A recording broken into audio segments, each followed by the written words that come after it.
Apoie o canal, curta o vídeo e siga-nos. James Joyce, Dublinenses. 15 contos que retratam a vida em Dublin, entre paralisia e epifanias. Na descrição do vídeo você encontrará o link para a playlist.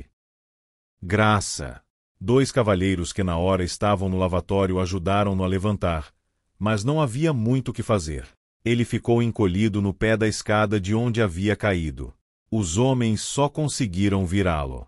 O chapéu tinha rolado alguns metros para longe e as roupas estavam sujas com a imundície e a umidade do chão onde havia caído de cara. Os olhos estavam fechados, e ele respirava com um barulho estranho. Um filete de sangue escorria pelo canto da boca. Esses 2 cavalheiros e um dos garçons carregaram-no até o andar de cima e o colocaram no chão do bar. Em 2 minutos estava cercado por homens. O gerente do bar perguntou aos clientes quem era aquele homem e quem estava com ele. Ninguém o conhecia, mas um dos garçons disse que havia servido uma dose pequena de rum ao cavalheiro. Ele estava sozinho? Perguntou o gerente. Não, senhor. Havia outros 2 cavalheiros com ele. E onde estão eles? Ninguém sabia. Uma voz disse: "O abram espaço. Ele está desmaiado." O círculo de espectadores se distendia e voltava a fechar-se de maneira elástica. Uma medalha escura de sangue havia se formado próximo à cabeça do homem no chão tesselado. O gerente, alarmado ao perceber a palidez cinzenta no rosto do homem, mandou chamar um policial. O homem estava com a gola desabotoada e o nó da gravata desfeito. Abriu os olhos por um instante, suspirou e tornou a fechá-los. Um dos cavalheiros que o haviam levado para o andar de cima trazia um chapéu de seda encardido na mão. O gerente perguntou diversas vezes se alguém sabia quem era aquele homem ou para onde os amigos dele tinham ido. A porta do bar se abriu e um imenso policial entrou. A multidão que o seguiu pela rua ficou reunida do lado de fora da porta, tentando enxergar através das folhas de vidro. Na mesma hora, o gerente começou a relatar o que sabia. O policial, um jovem de feições grossas e impassíveis, escutou. Movia a cabeça vagarosamente da esquerda para a direita e do gerente para a pessoa caída no chão, como se temesse alguma espécie de engodo. A seguir tirou a luva, sacou uma caderneta da cintura, lambeu o grafite do lápis e se preparou para fazer o registro. Perguntou em um sotaque provinciano suspeito: "Quem é esse homem? Qual é o nome e o endereço dele?" Um jovem com roupa de ciclismo abriu caminho pelo círculo de espectadores. Ajoelhou-se ao lado do homem ferido e pediu um copo d'água. O policial também se ajoelhou para ajudar. O jovem lavou o sangue na boca do homem e em seguida pediu um pouco de conhaque. O policial repetiu a ordem em tom autoritário e por fim um garçom veio correndo com o copo. O conhaque foi colocado na boca do homem à força. Passados alguns segundos ele abriu as pálpebras e olhou ao redor. Olhou para o círculo de rostos e depois de compreender o que estava acontecendo, tentou ficar de pé. "O senhor está bem?" perguntou o jovem com a roupa de ciclista. "Ah, anfoiada", disse o homem ferido enquanto tentava se levantar. Ofereceram-lhe apoio. O gerente disse alguma coisa a respeito de um hospital e alguns dos espectadores ofereceram conselhos. O chapéu de seda amarrotado foi posto na cabeça do homem. O policial perguntou: "Onde o senhor mora?" O homem, sem responder, começou a torcer as pontas do bigode. Fez pouco caso do acidente. "Não era nada", disse, "apenas um pequeno acidente." A fala do homem estava pastosa. "Onde o senhor mora?" repetiu o policial. O homem pediu que chamassem um coche. Enquanto discutiam o assunto, um cavalheiro alto e ágil de tez clara, trajando um longo sobretudo amarelo, saiu do canto mais distante do bar. Ao ver o espetáculo, gritou: "Olá, Tom, meu velho. Qual é o problema?" "Ah, anfoiada", disse o homem. O recém-chegado examinou a figura deplorável diante de si e virou-se em direção ao policial, dizendo: "Está tudo certo. Eu o acompanho até em casa." O policial tocou o capacete e respondeu: "Tudo bem, Sr. Power." "Vamos lá, Tom", disse o Sr. Power, tomando o amigo pelo braço. "Você não tem nenhuma fratura. E então, consegue caminhar?" O jovem com a roupa de ciclista segurou o outro braço do homem e a multidão se dividiu. Como você se meteu nessa enrascada? Perguntou o Sr. Power. Esse senhor caiu da escada, disse o jovem. É o muito agradecido. Inhor, disse o homem ferido. Não foi nada. Era que podemos omar um? Agora não. Agora não. Os 3 homens saíram do bar e a multidão escorreu pelas portas em direção à rua. O gerente levou o policial até a escada para que inspecionasse o local do acidente. Os 2 concordaram que o cavalheiro devia ter perdido o equilíbrio. Os clientes retornaram ao balcão e um garçom começou a limpar os resquícios de sangue no chão. Quando saíram para Grafton Street, o Sr. Power assoviou para alguém no lado de fora. O homem ferido disse mais uma vez da melhor maneira que podia. O muito agradecido. Inhor. É pero que a em conrém ou a ortuidade. O meu homem é Kerna. O choque e a dor incipiente o haviam deixado um pouco mais sóbrio. Não há o que agradecer, disse o jovem. Os 2 apertaram as mãos. O Sr. Kerna foi colocado no coche e, enquanto o Sr. Power dava explicações para o condutor, expressou gratidão ao jovem e lamentou que não pudessem tomar alguma coisa juntos. Fica para outra, disse o jovem. O coche saiu em direção a Westmoreland Street. Quando passou pelo Ballast Office, o relógio marcava 9h30. Um forte vento leste soprava da embocadura do rio. O Sr. Kernan estava encolhido de frio. O amigo pediu que contasse como tinha sido o acidente. Eu comigo, respondeu. A minha íngua é a machuca. Mostre. O outro inclinou o corpo e olhou para dentro da boca do Sr. Kernan, mas não conseguiu enxergar. Acendeu um fósforo e, protegendo-o com as mãos, olhou mais uma vez para dentro da boca que o Sr. Kernan abriu obedientemente. O sacolejar do coche fazia o fósforo balançar para longe e para perto da boca aberta. Os dentes e as gengivas inferiores estavam cobertos de sangue coagulado e um pequeno pedaço da língua parecia ter sido arrancado. O fósforo se apagou. Está bem feio, disse o Sr. Power. Não foi disse o Sr. Kernan, fechando a boca e puxando a gola do casaco imundo para junto do pescoço. O Sr. Kernan era um viajante comercial da velha escola que acreditava na nobreza dessa vocação. Nunca tinha aparecido na cidade sem um chapéu de seda decente e um par de perneiras. Graças a esses 2 artigos de vestuário, dizia, um homem podia estar sempre elegante. Perpetuava a tradição de seu Napoleão pessoal, o grande Blackvitch, cuja memória às vezes invocava com histórias e imitações. Os métodos modernos de negócio só o haviam poupado o suficiente para que pudesse ter um pequeno escritório na Crow Street, cuja persiana ostentava o nome e o endereço da firma, Londres, I.C. No consolo do pequeno escritório, um batalhão metálico de latas estava em formação e na mesa em frente à janela estavam 4 ou 5 pequenas tigelas de porcelana em geral cheias até a metade com um líquido preto. Nessas tigelas o Sr. Kernan provava o chá. Tomava um gole, saturava o paladar com sabor e então o cuspia na grelha da lareira. A seguir fazia uma pausa para avaliar. O Sr. Power, um homem muito mais jovem, trabalhava no Royal Irish Constabulary Office no castelo de Dunblin.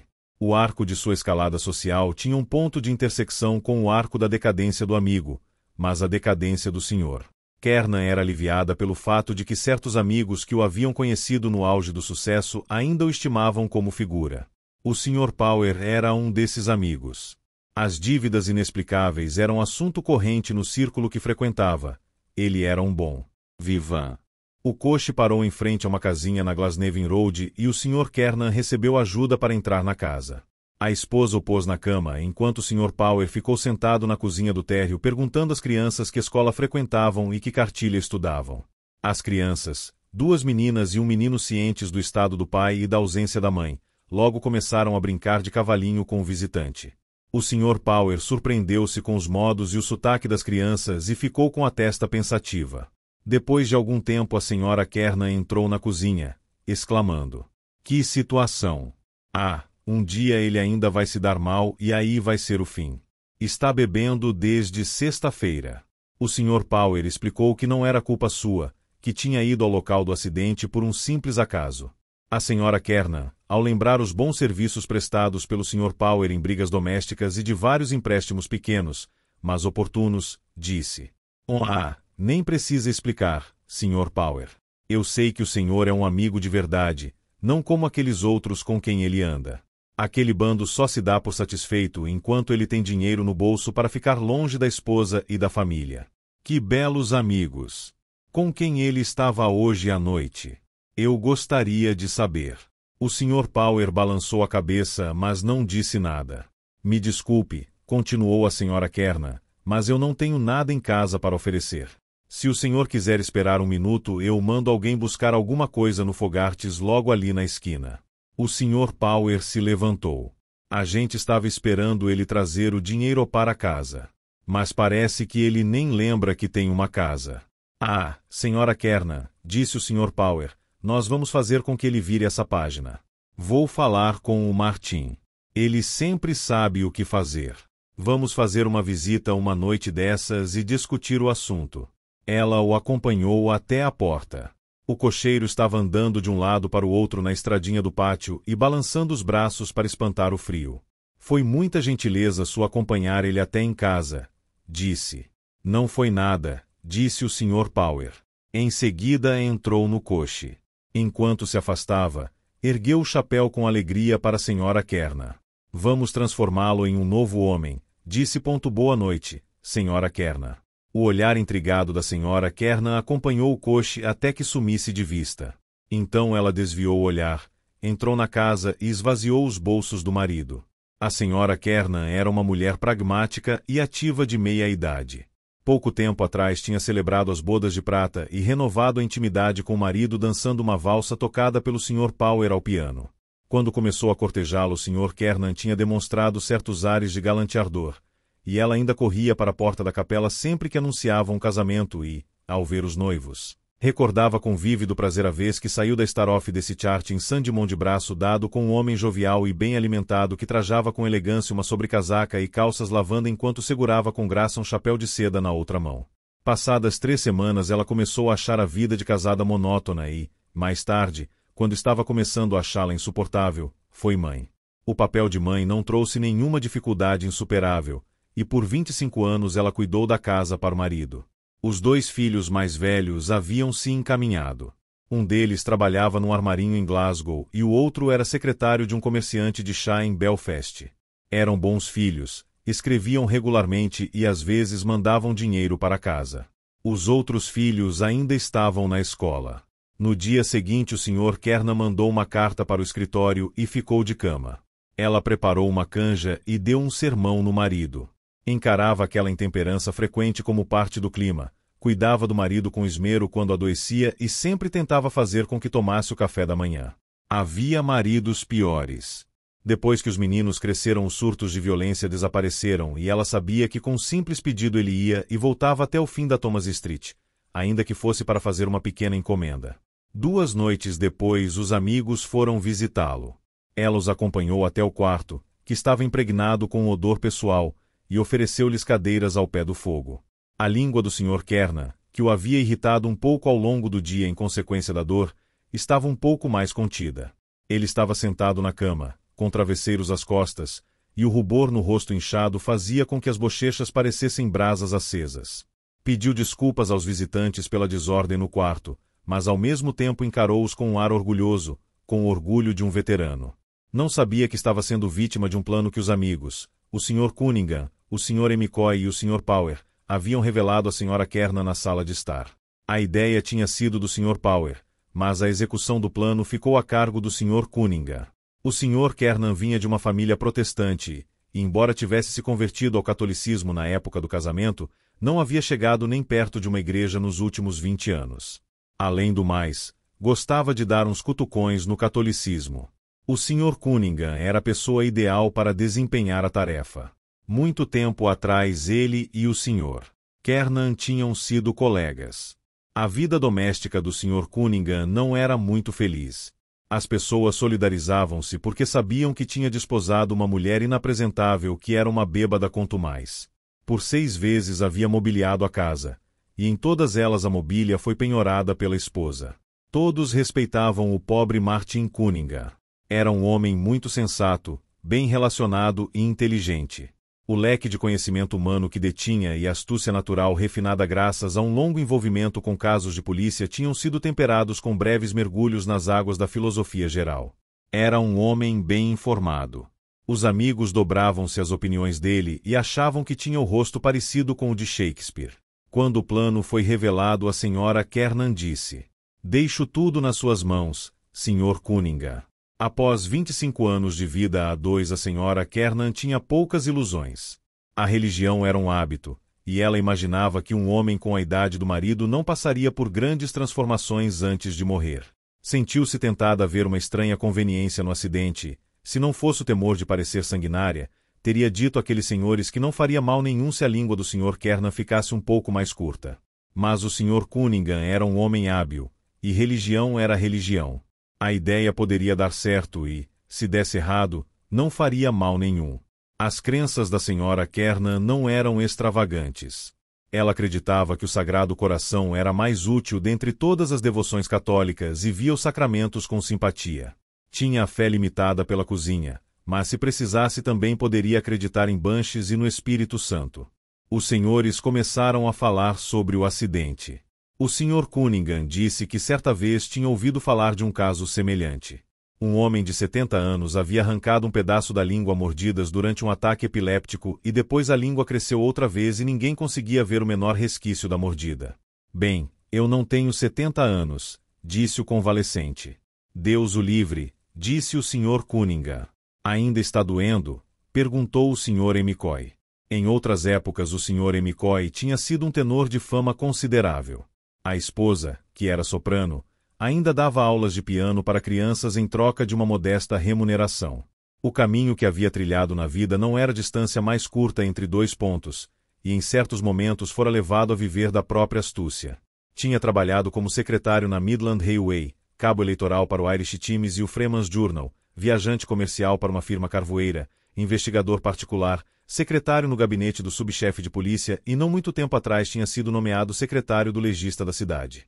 O novo emprego despertou interesse profissional pelo caso do Sr. Kernan. "Doendo?" "Não muito", respondeu o Sr. Kernan. "Mas é nauseante. Sinto como se eu fosse vomitar." "Isso é a bebida", disse o Sr. Cunningham em tom firme. "Não", disse o Sr. Kernan. "Acho que eu peguei um resfriado no coche. Estou com alguma coisa na garganta. Catarro ou muco", disse o Sr. McCoy. "Eu sinto escorrer pela minha garganta. É nojento." "Ah, claro", disse o Sr. McCoy, "é o tórax." Ele olhou para o Sr. Cunningham e o Sr. Power ao mesmo tempo com um desafio no olhar.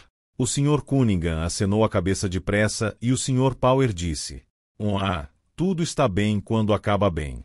"Obrigado, meu velho", disse o convalescente. O Sr. Power fez um gesto displicente com a mão. "Ou aqueles outros dois sujeitos que estavam junto comigo?" "Com quem você estava?", perguntou o Sr. Cunningham. "Com um sujeito. Não sei o nome." "Que diabo? Como é o nome dele?" "Um sujeito de cabelo claro." "E quem mais?" "Arford." "HM", disse o Sr. Cunningham. Quando o Sr. Cunningham fazia essa observação, as pessoas se calavam. Sabiam que o interlocutor tinha fontes secretas de informação. Nesse caso, o monossílabo tinha uma intenção moral. O Sr. Arford às vezes fazia parte de um pequeno destacamento que deixava a cidade pouco depois do meio-dia de domingo com o propósito de chegar o mais depressa possível a uma taverna na periferia da cidade, onde os membros apresentavam-se como viajantes. Porém, os companheiros de viagem jamais esqueceram as origens dele. Tinha começado a vida como um agiota obscuro que emprestava pequenas somas monetárias a juros de usura para os operários. Mais tarde seria o sócio de um cavalheiro baixo e muito gordo, o Sr. Goldberg, do Liffey Loan Bank. Embora nunca tivesse abraçado mais do que o código ético do judaísmo, os colegas católicos que sofriam extorsão, fosse em pessoa ou por tabela, chamavam-no com amargura de judeu irlandês analfabeto e viam a reprovação divina à usura manifesta na pessoa do filho retardado. Em outros momentos lembravam de suas qualidades. "Eu gostaria de saber por onde ele anda", disse Oskerna. Ele queria que os detalhes do incidente permanecessem vagos. Queria que os amigos pensassem que houvera um engano, que ele e o Sr. Arford haviam se desencontrado. Porém os amigos, que conheciam muito bem as maneiras do Sr. Arford ao beber, permaneceram em silêncio. O Sr. Power disse mais uma vez: "Tudo está bem quando acaba bem." O Sr. Kernan aproveitou para mudar o rumo da conversa. Aquele jovem médico foi muito prestativo, disse ponto se não fosse por ele. Ah, disse o Sr. Power, se não fosse por ele talvez você tivesse pegado 7 dias sem opção de multa. Claro, claro, disse o Sr. Kernan, tentando lembrar ponto agora eu lembrei que havia um policial. Um sujeito decente, me pareceu. Mas como foi que tudo aconteceu? Aconteceu que você estava de porre, Tom, disse o Sr. Cunningham em tom grave. É verdade, disse o Sr. Kernan, em tom igualmente grave. Parece que você molhou a mão do policial, Jack, disse o Sr. McCoy. O Sr. Power não gostou de ser chamado pelo primeiro nome. Ele não era uma pessoa reprimida, mas não conseguia esquecer que o Sr. McCoy há pouco tinha feito uma cruzada em busca de valizes e portmanteaus para que a Sra. McCoy pudesse cuidar de compromissos imaginários no campo. Lamentava, mais do que a própria condição de vítima, a baixeza do jogo que estava sendo jogado. Assim, respondeu a pergunta como se o Sr. Kernan a tivesse feito. A narrativa deixou o Sr. Kernan indignado. Tinha plena consciência da própria cidadania, desejava viver na cidade em termos honrosos e ressentia qualquer afronta causada pelas pessoas a quem chamava de grosseirões caipiras. É para isso que pagamos impostos? Perguntou. Para dar roupas e comida a esses grosseirões ignorantes? Porque é isso o que eles são. O Sr. Cunningham riu. Ele era um oficial do castelo apenas durante o expediente. E como poderiam ser outra coisa, Tom? Perguntou. Então falou com um carregado sotaque provinciano e disse, como quem dá ordens. 65. Segura o repolho. Todos riram. O Sr. McCoy, que queria entrar na conversa pela primeira porta que se abrisse, fingiu que nunca tinha ouvido a história. O Sr. Cunningham disse. Dizem, contam por aí, sabe como é, que acontece nas instalações onde recebem esses enormes homadauns do campo, sabe, para o treinamento. O sargento manda todo mundo fazer fila de costas para a parede com o prato na mão. Ele ilustrou a história com gestos grotescos. No jantar, sabe? E aí ele tem uma tigela gigantesca de repolho em cima da mesa e uma colher gigantesca que mais parece uma pá. Ele pega um punhado com a colher e arremessa o repolho até o outro lado da sala e os desgraçados têm que tentar aparar a comida no prato. 65. Segura-o. Repolho. Todos riram mais uma vez, mas o Sr. Kernan continuou um pouco indignado. Falou em escrever uma carta aos jornais. Esses vândalos vêm para cá e acham que podem mandar nas pessoas, disse. Não preciso dizer a você que tipo de gente é essa, Martin. O Sr. Cunningham manifestou uma concordância qualificada. É como tudo no mundo, disse. Existem os bons, existem os maus. Ah, claro, eu reconheço que existem alguns bons, disse o Sr. Kernan, satisfeito. O melhor é não se envolver com eles, disse o Sr. McCoy. Ao menos essa é a minha opinião. A Sra. Kernan entrou no quarto e, depois de largar uma bandeja em cima da mesa, disse. Sirvam-se, cavalheiros. O Sr. Power levantou-se para oferecer-lhe um lugar na cadeira. A Sra. Kernan agradeceu a gentileza, mas disse que estava passando roupa no andar de baixo e, depois de trocar um aceno de cabeça com o Sr. Cunningham pelas costas do Sr. Power, preparou-se para deixar o cômodo. O marido a chamou. E você não trouxe nada para mim, amorzinho. Para você. Trouxe as costas da minha mão. Disse de maneira atrevida a Sra. Kernan.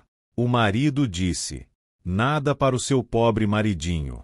Falou com uma expressão e uma voz tão cômicas que a distribuição das garrafas de solta aconteceu em clima de alegria geral. Os cavalheiros beberam dos copos, largaram os copos em cima da mesa e fizeram uma pausa. Então o Sr. Cunningham virou-se em direção ao Sr. Power e disse como quem não quer nada.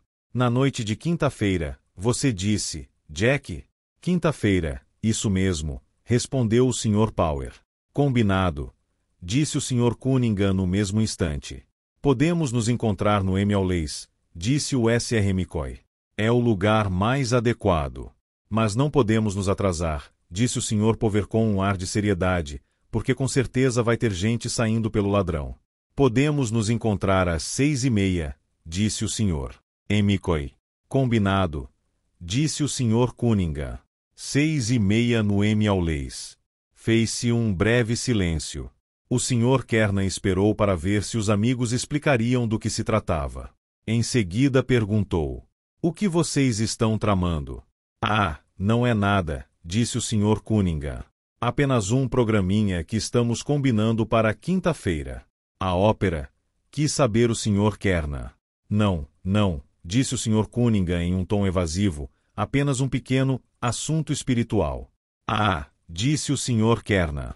Mais uma vez fez-se silêncio. Então o Sr. Power disse: a queima-roupa.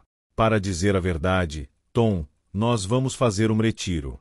É isso mesmo, disse o Sr. Cunningham. Eu e o Jack e o McCoy aqui. A gente vai pôr tudo em pratos limpos. Exprimiu a metáfora com uma energia quase familiar e, encorajado pelo som da própria voz, prosseguiu. Você sabe que no fundo somos um bando de cafajestes. Todos nós. Todos nós, acrescentou com uma caridade grosseira enquanto se virava para o Sr. Power. Admita. Eu admito, disse o Sr. Power. Eu também admito, disse o Sr. McCoy. Então vamos juntos pôr tudo em pratos limpos, disse o Sr. Cunningham. Naquele instante pareceu ter uma ideia. O Sr. Cunningham se virou em direção ao convalescente e disse: Tom, sabe o que acabou de me ocorrer? Talvez você queira ir junto para a gente dançar um réu a 4 mãos. Boa ideia, disse o Sr. Power. Nós 4 juntos. O Sr. Kernan não disse nada. A proposta sugeria muito pouco em termos concretos, mas, ao perceber que certas agências espirituais estavam prestes a se ocupar de si, pensou que devia à própria dignidade uma atitude renitente. Não participou da conversa por um bom tempo, mas ficou escutando com um ar de inimizade plácida enquanto os amigos discutiam os jesuítas.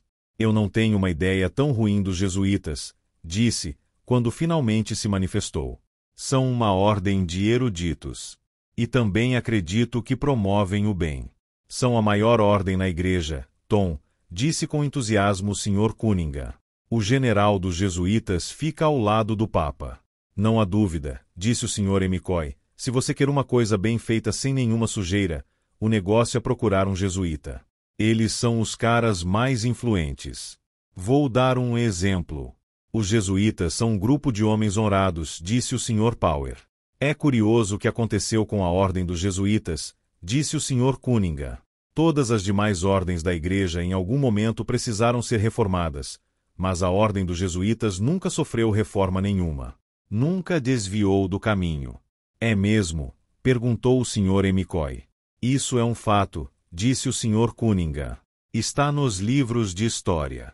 Também, olhe para a igreja deles, disse o Sr. Power.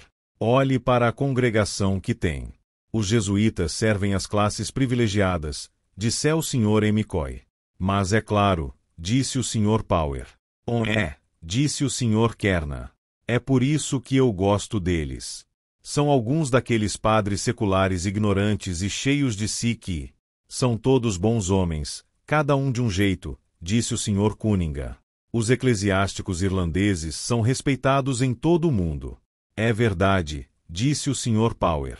Não como certas irmandades do continente, disse o Sr. McCoy, que são indignas desse nome.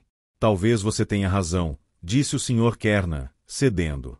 Claro que eu tenho razão, disse o Sr. Cunningham. Não vivi todo esse tempo no mundo nem viajei por quase todos os lugares sem julgar o caráter das pessoas. Os cavalheiros beberam mais uma vez, todos seguindo o exemplo uns dos outros. O Sr. Kernan parecia estar fazendo alguma avaliação em pensamento. Estava impressionado. Tinha uma opinião muito favorável a respeito do Sr. Cunningham como juiz de caráter e intérprete de rostos. Pediu mais detalhes. É apenas um retiro, sabe? Disse o Sr. Cunningham. O padre Purdon é quem está organizando. Para homens de negócio, sabe? Ele não vai ser muito durão com a gente, Tom, disse o Sr. Power tentando convencê-lo. O padre Purdon. Que padre Purdon? Perguntou o convalescente. Você deve conhecer, Tom, disse o Sr. Cunningham enchendo a boca. Um sujeito e tanto. Ele é um homem do mundo, como nós. Entendo. Acho que eu sei quem é. Um alto de rosto avermelhado? O próprio. E me diga uma coisa, Martim. Ele é um bom orador? Não. Não é bem um sermão, sabe? É só uma conversa amistosa, sabe? Uma conversa normal. O Sr. Kernan deliberou por alguns instantes. O Sr. McCoy disse: Padre Tom Burke, esse era o cara. Ah, o Padre Tom Burke era um orador nato, disse o Sr. Cunningham. Você o escutou alguma vez, Tom? Se já o escutei alguma vez, exclamou convalescente, irritado. Muitas vezes. Eu o ouvi. E mesmo assim dizem que ele não era um teólogo lá muito bom, disse o Sr. Cunningham. É mesmo? Perguntou o Sr. McCoy. Ah, não que tenha nada de errado, claro. Só que às vezes, pelo que dizem, ele não pregava de um jeito muito ortodoxo. Ah! Ele era um homem esplêndido, disse o Sr. McCoy. Eu ouvi uma vez, prosseguiu o Sr. Kernan. Mas esqueci o assunto do sermão. Eu e o Crofton ficamos no fundo da plateia, sabem, da nave, disse o Sr. Cunningham. Isso, lá atrás, perto da porta. Mas eu esqueci que. Ah, claro, era o Papa, o falecido Papa. Agora lembrei. Foi incrível, o estilo da oratória. E que voz! Meu Deus! Que voz! O prisioneiro do Vaticano, foi assim que ele chamou o Papa. Lembro que quando a gente saiu o Crofton me disse: Mas o Crofton é protestante, não? Perguntou Ospower. Claro que é, disse o Sr. Kernan, e um protestante dos bons, aliás. Depois fomos para o Butler's na Moore Street. Eu juro, fiquei comovido de verdade, por Deus, e me lembro muito bem das palavras dele. Kernan, ele disse, nós fazemos o culto em altares diferentes. Ele disse, mas a nossa crença é a mesma. Achei que foi muito bem dito. Com essa frase resume um bocado de coisas, disse Ospower. Sempre havia multidões de protestantes na capela quando o padre Tom estava pregando. Não existe muita diferença entre nós, disse o Sr. McCoy. Todos acreditamos no, ele hesitou por um instante, no Redentor. A única diferença é que eles não acreditam no Papa e na Mãe de Deus. Mesmo assim, disse o Sr. Cunningham com voz baixa e de maneira eficaz, a nossa religião é a religião, a fé antiga e original. Não há dúvida, disse o Sr. Kernan, entusiasmado. A Sra. Kernan apareceu na porta do quarto e anunciou. Chegou mais uma visita para você. Com quem é? O Sr. Fogarty. Ah, entre. Um rosto pálido e oval avançou em direção à luz. O longo arco do bigode repetia-se nas sobrancelhas, que se curvavam acima dos olhos agradavelmente surpresos. O Sr. Fogarty era um merceeiro humilde. Tinha falido nos negócios em uma taverna na cidade porque a condição financeira em que se encontrava o levou a buscar alianças com destiladores e cervejeiros de segunda classe. Tinha aberto uma pequena loja na Glasnevin Road, onde os modos corteses haveriam de render-lhe a simpatia das donas de casa do distrito. Portava-se com certa graça, elogiava as crianças e falava com uma enunciação distinta. Não era um homem sem cultura. O Sr. Fogarty havia levado um presente, 1/4 de litro de uísque especial. Perguntou educadamente pelo estado de saúde do Sr. Kernan, deixou o presente em cima da mesa e sentou-se de igual para igual em meio à companhia. Sabendo que tinha uma pequena conta em aberto com o Sr. Fogarty, o Sr. Kernan apreciou o presente ainda mais. Disse, eu sabia que podia contar com você, meu velho. Jack, pode abrir a garrafa, por favor? O Sr. Power fez as honras. Lavaram-se os copos e 5 pequenas doses de uísque foram servidas. Essa nova influência animou a conversa. O Sr. Fogarty, sentado em uma pequena área da cadeira, parecia demonstrar especial interesse. O Papa Leão XIII, disse o Sr. Cunningham, foi um dos luminares da época. O que mais queria, como os senhores sabem, era unir a Igreja grega e a Igreja latina. Era o objetivo da vida dele. Várias vezes ouvi dizer que ele era um dos maiores intelectuais da Europa, disse o Sr. Power. Quer dizer, afora o fato de ser Papa. Isso se não fosse o maior, disse o Sr. Cunningham. O mote dele como Papa era lux sobre lux, luz sobre a luz. Não, interrompeu o Sr. Fogarty. Eu acho que o senhor está enganado. Era lux in tenebris, eu acho, luz na escuridão. Ah, claro, disse o Sr. McCoy, tenebrae. Se me permitem, disse o Sr. Cunningham de maneira bastante assertiva, O mote era lux sobre lux. E Pio IX, que veio antes, tinha por mote crux sobre crux, ou seja, cruz sobre cruz, para mostrar a diferença entre os dois pontificados. O comentário foi aceito. O Sr. Cunningham prosseguiu. Como todos aqui sabem, o Papa Leão era um grande erudito e um grande poeta. Ele tinha um rosto marcante, disse o Sr. Kerner.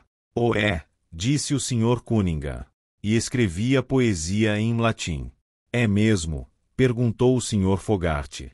O Sr. McCoy tomou um gole de uísque e balançou a cabeça com uma dupla intenção, dizendo: Não é brincadeira, eu garanto. Nós não aprendemos essas coisas, Tom, disse Ospower, seguindo o exemplo do Sr. McCoy, quando frequentamos aquela escola de 1 penny por semana. Muita gente boa frequentou escolas de 1 penny por semana levando um pedaço de turfa debaixo do braço, sentenciou o Sr. Kerner. O antigo sistema era o melhor, uma educação simples e honesta. Nada desse charlatanismo moderno. Você tem razão, disse o Sr. Power. Nada de supérfluo, disse o Sr. Fogarty. Depois de proferir a frase, bebeu com uma expressão grave. Eu me lembro de ter lido, disse o Sr. Cunningham, que um dos poemas do Papa Leão foi sobre a invenção da fotografia, em latim, claro. A invenção da fotografia, exclamou o Sr. Kerner. Disse o Sr. Cunningham. Ele também bebeu um gole. Bem, disse o Sr. McCoy, a fotografia não é uma coisa incrível quando a gente para pensar? Ora, mas é claro, disse o Sr. Power, os grandes intelectos percebem essas coisas. Como diz o poeta, as grandes mentes beiram a loucura, disse o Sr. Fogarty. O Sr. Kernan parecia estar incomodado. Fez um esforço para lembrar-se de alguns detalhes espinhosos da teologia protestante e por fim se dirigiu ao Sr. Cunningham. Martin, me diga uma coisa. Não existiram os papas, não de agora, nem o anterior, mas alguns dos papas antigos, que, digamos, que tinham os parafusos a menos. Fez-se silêncio mais uma vez, e o Sr. Cunningham disse: claro, tivemos uns papas ruins. Mas o mais surpreendente é o seguinte: nenhum papa, nem mesmo mais bêbado, nem mesmo o mais grosseirão, nenhum papa jamais disse uma palavra ou pregou uma palavra falsa ex-cátedra. Não é impressionante? Se é, disse o Sr. Kerner. Claro, porque o papa é infalível quando fala ex-cátedra, explicou o Sr. Fogarty. Disse o Sr. Cunningham. Eu sei tudo sobre a infalibilidade do papa. Lembro de quando eu era jovem. Ou foi quando... O Sr. Fogarty interrompeu. Pegou a garrafa e serviu mais uma pequena dose no copo dos companheiros. O Sr. McCoy, ao perceber que não havia o suficiente para completar a rodada, alegou que ainda não tinha terminado a primeira dose. Os outros aceitaram a justificativa, ainda que em meio a protestos. A suave música do uísque se derramando nos copos providenciou um agradável interlúdio. Do que era mesmo que você estava falando, Tom? Perguntou o Sr. McCoy. Da infalibilidade papal, disse o Sr. Cunningham. Essa foi a melhor cena de toda a história da Igreja. E como foi isso? Perguntou o Sr. Power. O Sr. Cunningham ergueu 2 dedos grossos. No Sacro Colégio, sabe, de cardeais e bispos e arcebispos, havia 2 homens contra enquanto todos os outros eram a favor. Todo o conclave estava de acordo, menos esses 2. Não. Eles não queriam saber. Exclamou o Sr. McCoy. Era um cardeal alemão chamado Dowling, ou Dowling, ou... Dowling não era alemão, disso eu tenho certeza, disse o Sr. Power, rindo. Bom, esse grande cardeal alemão, qualquer que fosse o nome dele, era um, e o outro era John McAuley. O quê? Exclamou o Sr. Kerner. John de Tuam. Tem certeza? Perguntou o Sr. Fogarty com uma nota de ceticismo. Achei que era um italiano ou um americano. Ou era John de Tuam, repetiu o Sr. Cunningham. Então bebeu mais um gole e os outros o acompanharam. Em seguida prosseguiu. Estavam todos lá, todos os cardeais e bispos e arcebispos de todos os cantos da terra, e esses 2 brigando como cão e gato, até que no fim o próprio Papa se levantou e declarou ex-cátedra que a infalibilidade era um dogma da Igreja. No mesmo instante, John McAuley, que vinha todo esse tempo argumentando contra, se levantou e gritou com a voz de um leão: Credo. Eu creio, disse o Sr. Fogarty. Credo, disse o Sr. Cunningham. Isso mostrou a fé que ele tinha. Dobrou-se assim que o Papa falou. E o Dovlin? Perguntou o Sr. McCoy. O cardeal alemão não quis se dobrar. Acabou saindo da igreja. As palavras do Sr. Cunningham tinham evocado a vasta figura da igreja na imaginação dos ouvintes. A voz profunda e ribombante causou espanto quando proferiu aquela palavra de crença e de submissão. Quando voltou para o quarto, ainda secando as mãos, a Sra. Kernan encontrou uma companhia solene. Não perturbou o silêncio, mas inclinou-se por cima do pé da cama. Uma vez eu vi o John McAley, disse o Sr. Kernan, e eu nunca vou esquecer aquele dia. Virou-se em direção à esposa à espera de uma confirmação. Eu não lhe contei várias vezes essa história. A Sra. Kernan acenou a cabeça. Foi no descerramento da estátua de Sir John Gray. Edmund Vergrey estava fazendo um discurso, despejando um falatório, e lá estava aquele sujeito velho, um camarada velho e ranzinza, encarando o orador por debaixo das grossas sobrancelhas. O Sr. Kernan franziu o senho e, baixando a cabeça como um touro enfesado, encarou a esposa. Meu Deus! Exclamou, reassumindo a expressão normal. Eu nunca tinha visto aquele olhar no rosto de um homem. Era como se dissesse, meu amigo, você está na minha mira. O homem tinha o olho de um falcão. Nenhum dos Grey prestava, disse o Sr. Power. Mais uma vez fez-se uma pausa. O Sr. Power virou-se em direção à Sra. Kernan e disse com súbita animação. Bem, Sra. Kernan, parece que vamos transformar o seu marido aqui em um bom católico romano sacrossanto e temente a Deus. Com um gesto o Sr. Power envolveu toda a companhia. Vamos todos juntos para um retiro confessar os nossos pecados, e Deus sabe o quanto queremos fazer isso. Por mim tudo bem, disse o Sr. Kernan, abrindo um sorriso nervoso. A Sra. Kernan achou que seria melhor esconder a satisfação. Então disse, tenho pena do padre que ouvir essa confissão. A expressão do Sr. Kernan se alterou. Se o padre não gostar do que tenho a dizer, então que vá fazer aquilo, retrucou. Eu vou simplesmente contar a minha triste história. Não sou um mau sujeito. O Sr. Cunningham interveio em boa hora. Vamos todos renunciar juntos ao demônio, disse sem esquecer das obras e das pompas do inferno. Afasta-te de mim, Satanás, disse o Sr. Fogarty, rindo e olhando para os outros. O Sr. Power não disse nada. Naquele momento sentiu-se completamente usurpado.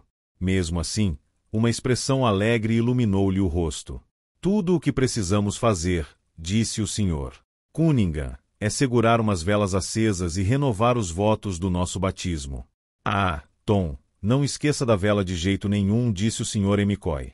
Como é? Perguntou o Sr. Kernan. Eu preciso de uma vela? Precisa, disse o Sr. Cunningham. Ah, então que se dane, para mim é demais. Eu vou fazer tudo direitinho. Vou participar do retiro e da confissão e de tudo mais. Mas não quero saber de velas. Não, que se dane. Eu proíbo as velas. Balançou a cabeça com uma expressão grave e farsesca. Escutem só, disse a esposa. Eu proíbo as velas, repetiu o Sr. Kernan, ciente de ter impressionado a audiência e ainda balançando a cabeça. Proíbo esse negócio de lanterna mágica. Todos riram com vontade. Que maravilha de católico, disse a esposa. Não quero saber de velas, repetiu com obstinação o Sr. Kernan. Isso está fora de cogitação. Asterisco, asterisco, asterisco. O transepto da Jesuit Art na Gardiner Street estava quase lotado. Mesmo assim, a todo instante cavalheiros entravam pela porta lateral e, orientados pelo irmão leigo, caminhavam na ponta dos pés até um assento vago. Os cavalheiros estavam todos asseados e bem vestidos. A iluminação da igreja derramava-se sobre a assembleia de roupas pretas e golas brancas, atenuada aqui e acolá por um traje de tweed, os pilares malhados de mármore verde e as lúgubres pinturas. Depois de puxar as calças um pouco acima dos joelhos e deixar os chapéus guardados, os cavalheiros sentaram-se nos bancos. Estavam bem no fundo e lançavam olhares solenes em direção à distante luz avermelhada que estava suspensa em frente ao altar. Em um dos bancos próximos ao púlpito estavam o Sr. Cunningham e o Sr. Kernan. No banco de trás estava o Sr. McCoy, sozinho, e na fileira ainda mais atrás estavam o Sr. Power e o Sr. Fogarty. O Sr. McCoy havia tentado sem sucesso encontrar um lugar no mesmo banco dos amigos, e quando o grupo se acomodou na forma de um quincunce, tentou sem sucesso fazer comentários engraçados. Como não foram bem recebidos, desistiu. Até o Sr. McCoy percebeu a atmosfera de decoro e começou a responder aos estímulos religiosos. Em um sussurro, o Sr. Cunningham chamou a atenção do Sr. Kernan para o Sr. Arford, o agiota, que estava sentado a certa distância, e para o Sr. Fanning, o agente de registros com forte influência política na cidade, que estava sentado debaixo do púlpito ao lado de um dos recém-eleitos conselheiros municipais. À direita estava o velho Michael Grimes, dono de 3 lojas de penhor, e o sobrinho de Dan Hogan, que estava concorrendo a um cargo na secretaria do município.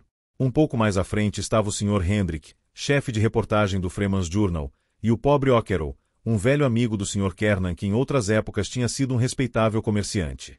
Aos poucos, à medida que reconhecia os rostos, o Sr. Kernan começou a se sentir mais à vontade. Trazia no colo o chapéu reabilitado pela esposa. Por 1 ou 2 vezes ajeitou os punhos da camisa com uma mão enquanto segurava o chapéu de maneira leve e ao mesmo tempo firme com a outra. Uma figura poderosa, cuja parte superior estava envolta por uma sobrepeliz branca, subiu com dificuldade ao púlpito. De repente todos os integrantes da congregação se agitaram, sacaram os lenços e ajoelharam-se cuidadosamente em cima deles. O Sr. Kernan seguiu o exemplo geral. A figura do padre estava de pé no púlpito, coroada pelo enorme rosto vermelho que surgia acima da balaustrada. O padre Purdon se ajoelhou, virou-se em direção ao ponto de luz vermelha e, cobrindo o rosto com as mãos, rezou. Passado algum tempo o padre descobriu o rosto e se levantou. A congregação também se levantou e tornou a sentar-se nos bancos. O Sr. Kernan restaurou o chapéu ao colo na posição original e exibiu um rosto atento ao pregador. O padre dobrou cada uma das largas mangas da sobrepeliz com um gesto amplo e elaborado e examinou com calma o rosto dos presentes. Depois falou: pois os filhos deste século são mais prudentes com sua geração do que os filhos da luz.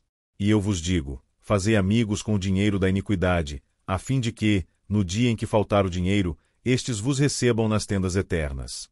O padre Purdon recitava o texto com uma convicção ressonante. Era um dos textos de interpretação mais difícil em todas as escrituras, disse. Era um texto que, para um observador casual, poderia dar a impressão de estar em desacordo com os elevados princípios morais pregados por Jesus Cristo. Porém, conforme explicou aos ouvintes, esse texto parecia oferecer orientações especiais para aqueles cujo quinhão era viver no mundo e que mesmo assim não desejavam levar uma vida mundana. Era um texto para homens de negócio e profissionais. Jesus Cristo, em sua divina compreensão de todos os reconditos da natureza humana, compreendeu que nem todos os homens tinham vocação para a vida religiosa, e que a maioria era forçada a viver no mundo e, até certo ponto, para o mundo. E com aquele ensinamento ele teve por bem oferecer uma palavra de conselho, dando como exemplos de vida religiosa os adoradores do dinheiro que, dentre todos os homens, eram os menos diligentes nos assuntos religiosos. Disse aos ouvintes que não estava lá naquela tarde para aterrorizar nem para cumprir nenhum outro desígnio extravagante, mas apenas como um homem do mundo falando para um grupo de semelhantes. Tinha ido até lá falar com homens de negócio e falaria como um homem de negócio. Disse que, se a metáfora fosse lícita, poderia dizer que era o tesoureiro espiritual, e desejava que todos os homens presentes na igreja abrissem os livros caixa da própria vida, para ver se os cálculos fechavam com o que tinham na consciência. Jesus Cristo não era um mestre severo. Ele compreendia nossos pequenos defeitos, compreendia a fraqueza da nossa pobre natureza decaída, compreendia as tentações dessa vida. Talvez de vez em quando pudéssemos sentir, e todos sentíamos, as nossas tentações, talvez pudéssemos ter, e todos tínhamos, os nossos defeitos. Mesmo assim, gostaria de pedir uma única coisa aos homens da congregação, que demonstrassem retidão e hombridade perante Deus. Que se as contas fechassem perfeitamente, dissessem: muito bem, eu fiz o meu balanço. Tudo está certo. Mas que se houvesse alguma discrepância, o que poderia muito bem ocorrer, admitissem a verdade, fossem francos e dissessem como homens: muito bem, eu fiz o meu balanço. Isso está errado e isso também. Mas, com a graça de Deus, hei de arrumar isso e isso. Vou acertar as minhas contas. Fim do conto. Apoie o canal, curta o vídeo e siga-nos.